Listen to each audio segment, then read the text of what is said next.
บ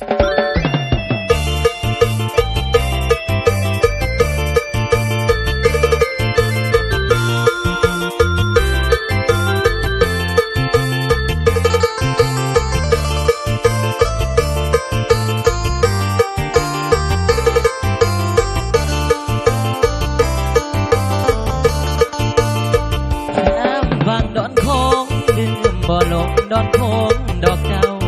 จากไปหัวใจแสนเศร้าคิดถึงเจ้าสาวหาดทรายคูนข้าวก่อนกี้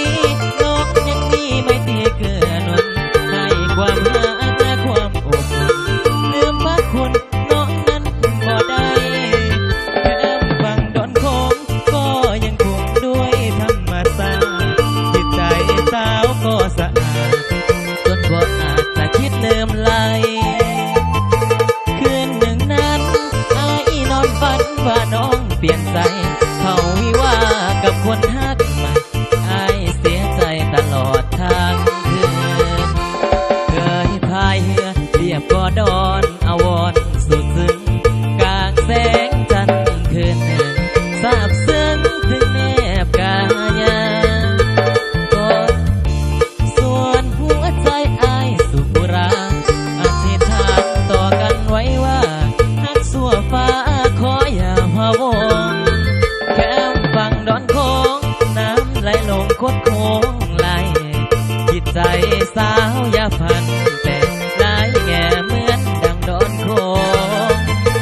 จากเจ้าไปส่วนหัวใจอายลืมบ่ลงหากผลบุญสองเฮาอยู่ส่งสองเฮาคงได้อยู่ห่วมกัน